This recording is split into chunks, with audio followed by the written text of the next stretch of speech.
আমি কাউকে প্রতিদ্বন্দ্বী বলে ভাবছি না। আমাদের শুধু অসময়ে ব্যবহার করা হচ্ছে।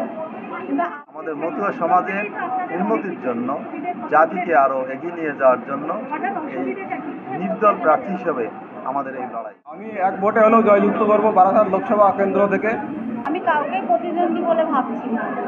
আমরা নিজেরা যেটা যুদ্ধ করে বা লড়াই করে আমরা যেটা করতে পারবো, আমরা সেটা নিয়েই ভাবছি।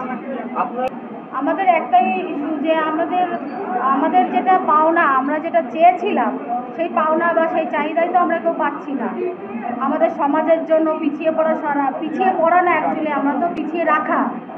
হ্যাঁ, আমাদের শুধু অসময়ে ব্যবহার করা হচ্ছে, কিন্তু আমাদের জন্য অ্যাকচুয়ালি কিছু করা হচ্ছে না। এবং এর মধ্যে কিন্তু শুধু আমরা মতুয়া জাতি নেই, অনেকেই আছে, পিছিয়ে পড়া 36টা জাতি আছে। আর সেই লড়াইটা কিন্তু আজকের নয়, সেই লড়াইটা আমার গুরুচাঁদ হরিচাঁদ ঠাকুরের সময় থেকে চলছে এবং এখনও চলছে। জানি না আর কতদিন চালিয়ে যেতে হবে।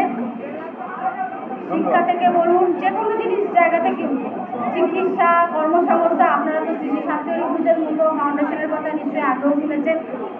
আর এই ফাউন্ডেশনটা তৈরি হয়েছে গুরুচাঁদ ঠাকুরের আদর্শ মেনে, তাদের মত সব কিছু মেনে চলে তৈরি করা হয়েছে। আমি এক ভোটে হলেও জয়যুক্ত করবো বারাসাত লোকসভা কেন্দ্র থেকে।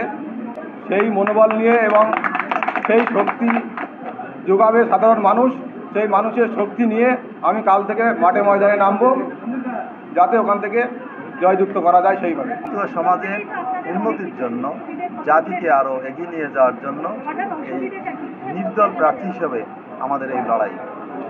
এবং গুরুচাঁদ ঠাকুর যে ধর্মীয় ভাবাবেগ এবং গুরুচাঁদ ঠাকুরের শিক্ষা এবং রাজনৈতিক মতাদর্শকে পাথর করে আমরা মানুষের সামনে এই অভাব অভিযোগগুলি আমরা তুলে ধরতে চাই। মধুর ভবিষ্যতে সেগুলো রাজনৈতিকভাবে আদায় করার চেষ্টা করতে চাই। আমি বিশেষ করে যে এলাকায় বসবাস করি, আমাদের পিছিয়ে পড়া সমাজের মানুষের ভোটের জন্যই বিজেপি তথা টিএমসি অন্যান্য দল তারা জয়লাভ করে থাকে। অর্থাৎ আমাদের ভোটে তারা জয়লাভ করে আমাদের কথা তারা ভবিষ্যতে বা বর্তমানে বিরোধী দিলে তারা ভাবেনি। তার জন্য আমাদের এই লড়াই, আমাদের মানুষ আমাদের সমর্থন করবে, এই আসে আমরা নির্বাচনে লড়াই করছি। আমাদের সমাজের মানুষ যদি একবার হাত তোলেন তাহলে আমরা নিশ্চিত জয়লাভ করব।